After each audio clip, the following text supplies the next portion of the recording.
The bass hit first, deep, heavy, impossible to ignore, rolling through the floor of the club like a living thing.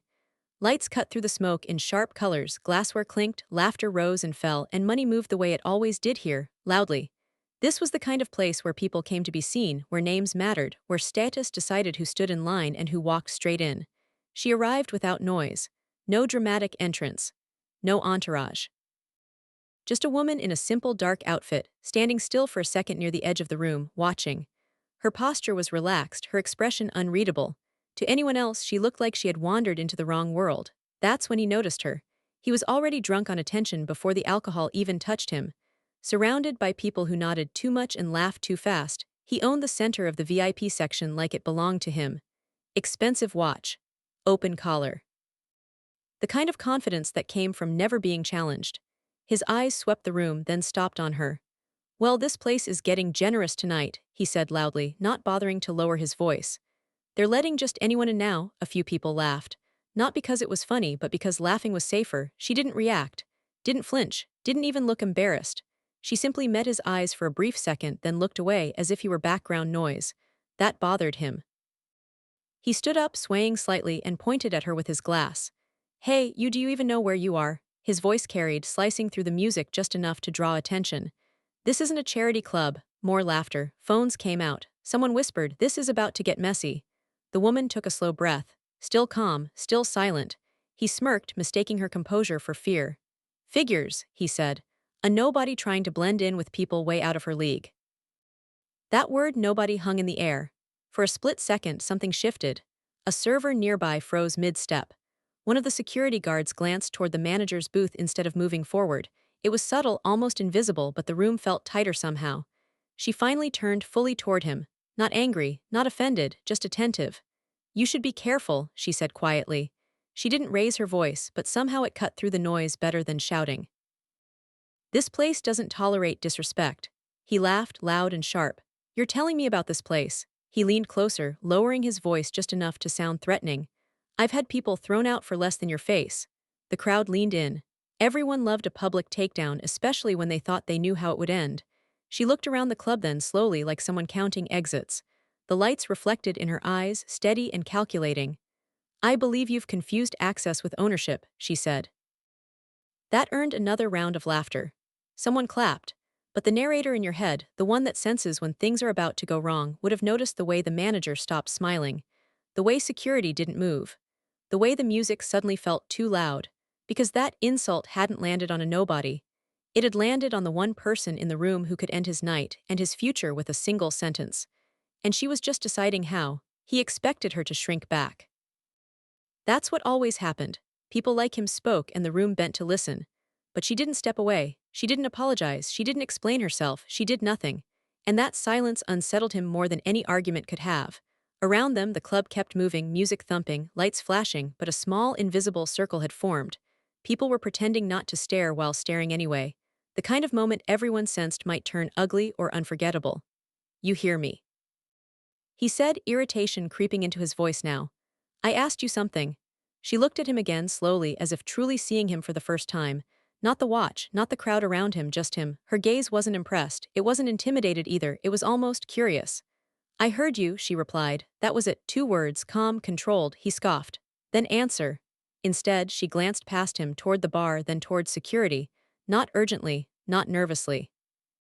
Just enough to notice who was watching and who was. One guard looked away too quickly. Another straightened his posture. He missed all of that. "You know," he continued, lowering his voice but keeping it sharp, "people like you don't last long in places like this. Someone always reminds them where they belong." A few guests nodded, eager to stay on the right side of power. Someone whispered her a warning to leave it alone. Someone else murmured, "This guy owns half the city." She smiled faintly at that. Not amused, more like recognizing an old, boring myth. "I've seen your type before," she said. "You mistake noise for importance." The words landed softly, but they landed. His jaw tightened. He wasn't used to being analyzed, especially not by someone he'd already dismissed. "Careful," he said, "you're pushing your luck." That was when the manager finally stepped closer, not to protect her, but to stand in between, unsure which side he was supposed to be on. Sweat glistened on his forehead despite the cool air. "Sir," the manager said cautiously, "maybe we should all just—" He cut him off with a wave of his hand. Relax, I'm doing you a favor, this place needs standards. The woman's eyes flicked to the manager then and something unspoken passed between them. Recognition, confirmation. The manager swallowed and stepped back. She noticed. He didn't. That's interesting, she said. Because I was thinking the same thing. He laughed again, louder this time, trying to reclaim the room. You, thinking about standards, he shook his head.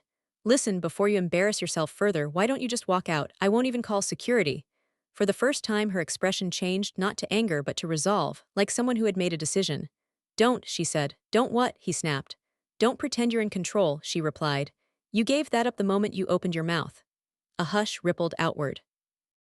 Even the music felt distant now. He stared at her, stunned not because she'd insulted him but because she'd done it without fear. And in that instant something dangerous crossed his face. Pride turning into desperation. Get her out, he barked at security. Now, no one moved. Not yet. And that was when he realized, too late, that the room wasn't listening to him anymore.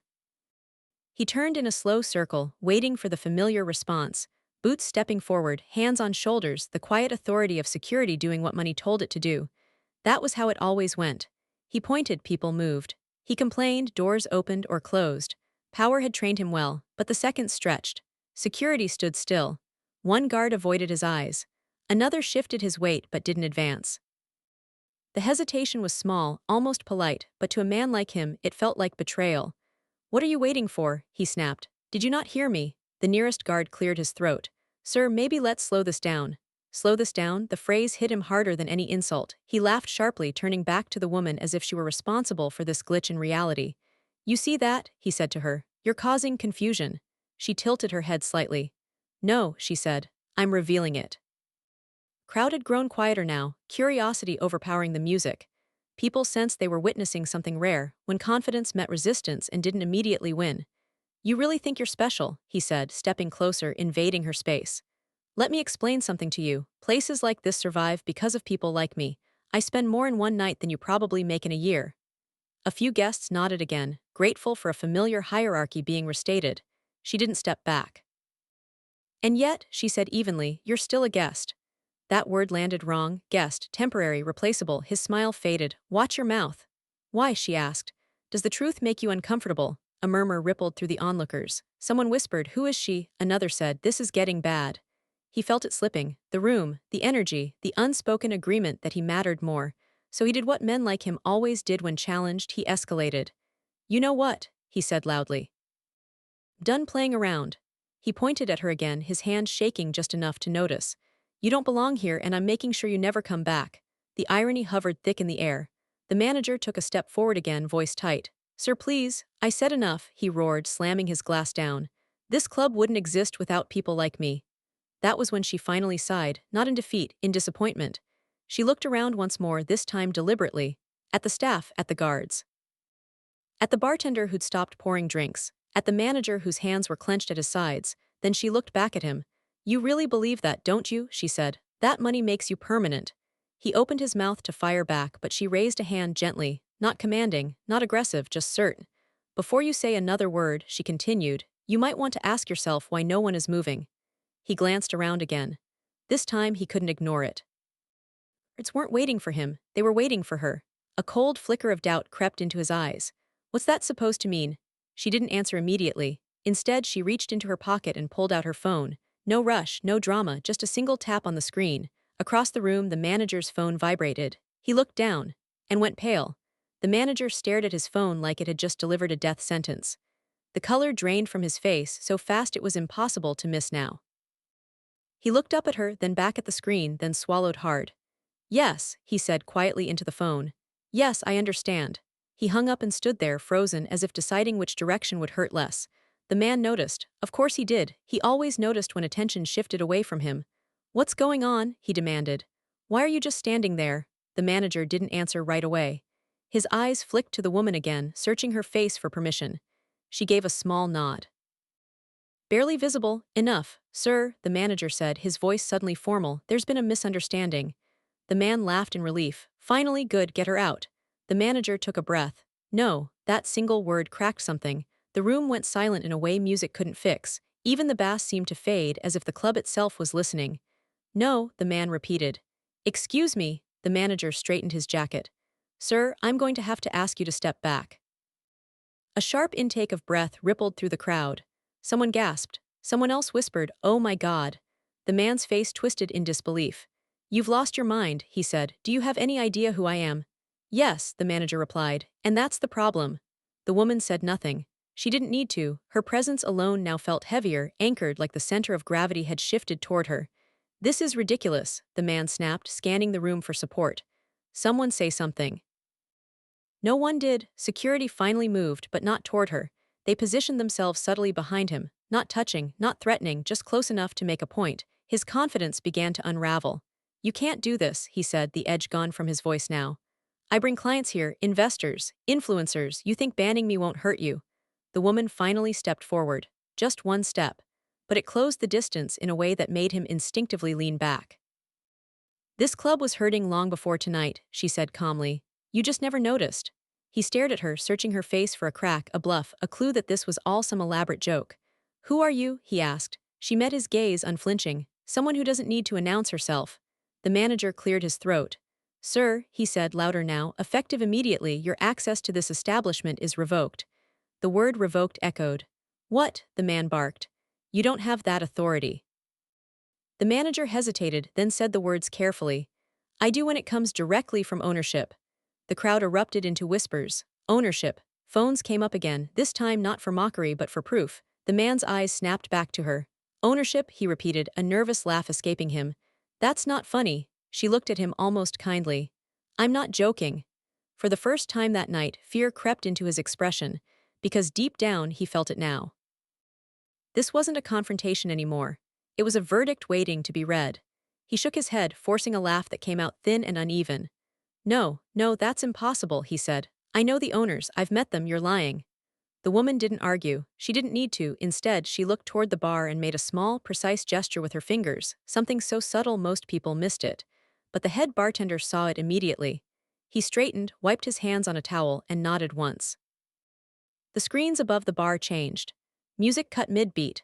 A low murmur swept through the room as a private interface appeared, numbers, names, legal seals, not flashy, not dramatic, official. The manager stepped aside so everyone could see. "This is a joke," the man said, his voice rising.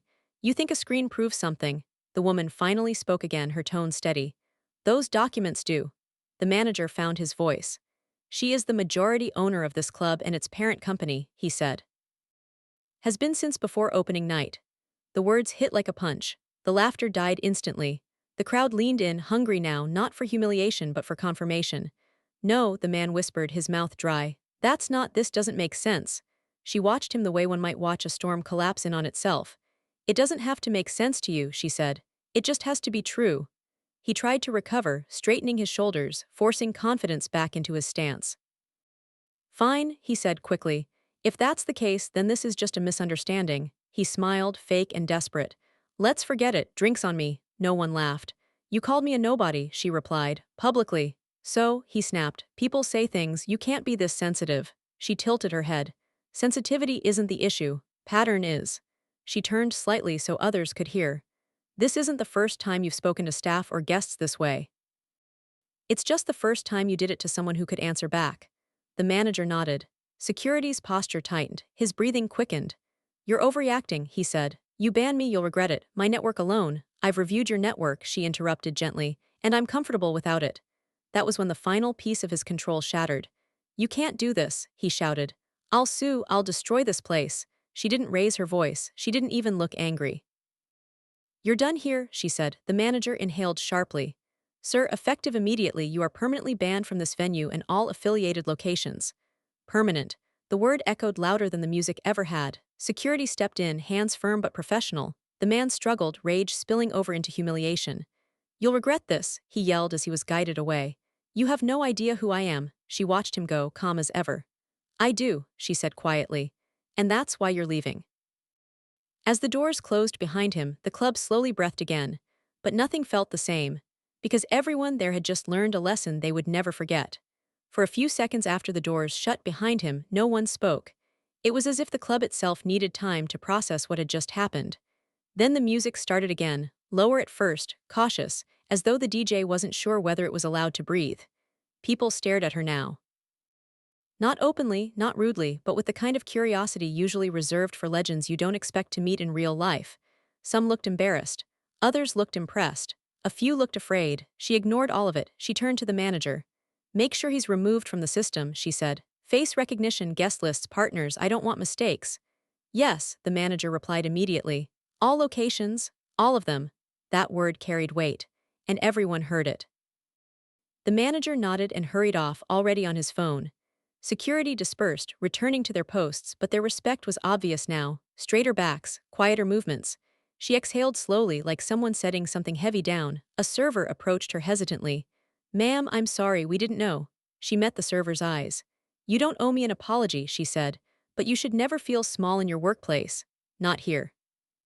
The server nodded, blinking back emotion, and walked away taller than before. Around them, conversations restarted, but the tone had shifted. The laughter was softer. The arrogance thinner. People were choosing their words more carefully. She walked toward the bar and took a seat as unassuming as when she'd arrived. The bartender slid a glass toward her without asking. "On the house," he said. She smiled faintly. "Everything here is." He laughed, nervous but relieved. Someone nearby whispered, "That was her." Another replied, "Yeah, she owns the place." Phones buzzed as messages spread beyond the walls of the club. Names, videos, clips. By morning the story would be everywhere. A powerful man humiliated. A quiet woman revealed. A lifetime ban delivered without shouting.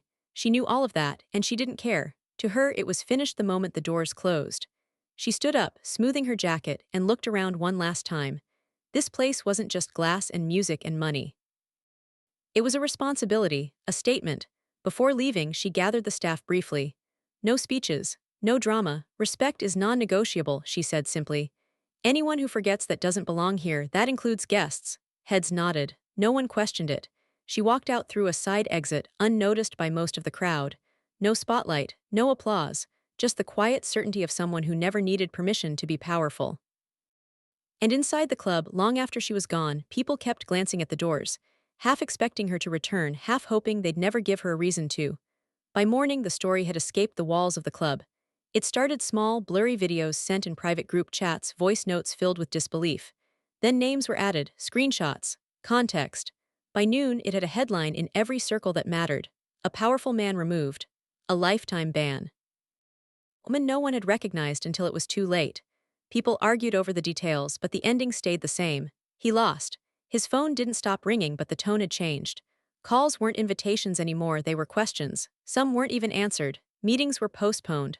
Partnerships suddenly needed review. Places that once welcomed him with open doors went strangely quiet. By evening, he understood the truth no one had ever explained to him. Power was borrowed, not owned.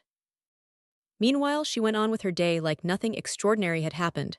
She reviewed reports, signed documents, took calls about logistics and staffing. The club incident was just one line in a long list of responsibilities. Important, yes, but not defining. A junior executive asked carefully, "Do you want to make a statement?" She shook her head. "No, but people are asking." "Let them," she said. "Noise fades." And it did, not for him but for her. Within days, his name became a warning. A story whispered in VIP lounges and boardrooms. People laughed less loudly when telling it. They paid more attention to who was standing quietly in the room. At the club, things changed in ways that couldn't be measured by profit. Staff stood straighter. Security enforced rules without fear of backlash. Managers intervened earlier when guests crossed lines. Respect stopped being optional. One night, a new guest raised his voice at a hostess. Before it escalated, another guest leaned over and said quietly, "Careful, you don't know who you're talking to." The hostess smiled. Somewhere else in the city, the man sat alone in a place that used to beg for his presence. The service was polite but distant. No special table, no recognition, just another customer, just another face. For the first time in years, he felt invisible, and it terrified him. Back at the club, she returned weeks later, not announced, not expected. She walked through the space slowly, observing, listening, watching interactions instead of demanding reports. Nothing exploded, nothing needed fixing, that was the point. As she prepared to leave, the same manager who had once hesitated now spoke with confidence. "Thank you," he said. "For that night." She paused. "That night wasn't about me," she replied. "It was about reminding people how to behave when they think no one important is watching." She left again, blending into the city. And the club continued to thrive, not because of fear, not because of money, but because one night silence had spoken louder than arrogance ever could. Months later, the club still pulsed with life. New faces came and went, music changed, trends shifted, but the memory of that night never fully disappeared. It lived in the way people lowered their voices, in how staff were addressed by name instead of snapped at, in the quiet understanding that power didn't always announce itself. Most guests never knew her face. That was intentional, she preferred it that way. To her, anonymity was freedom. It allowed her to observe without interference, to measure truth without performance. People showed you who they really were when they thought you didn't matter. And that lesson was worth more than any spotlight. The man, on the other hand, never fully recovered. He still had money, still had connections, but the certainty was gone. Doors didn't open as easily. Invitations felt conditional. Respect, once automatic, now had terms. He learned too late that fear isn't loyalty. One evening he drove past the club. The lights were bright, the line long, the energy undeniable. For a moment he considered walking up just to test it, just to see. He didn't, because he knew. Inside, a young couple laughed near the bar. A server smiled without anxiety. Security watched the room calmly, not nervously. It was a space where people could exist without being diminished. And that was her real victory. She stood on a balcony in another part of the city, phone pressed to her ear, discussing expansion plans. New venues, new cities, same rules. Make it clear, she said. No matter how much someone spends, respect comes first. When the call ended, she looked out over the lights below, thoughtful but content. Power, she knew, wasn't about being seen. It wasn't about being loud. And it definitely wasn't about making others feel small. It was about knowing when to speak and when silence was enough. Somewhere, music thumped, glasses clinked, and life went on. But for everyone who had witnessed that night, one truth remained carved into memory: never call someone a nobody. Because sometimes, the quietest person in the room owns the door you're standing behind.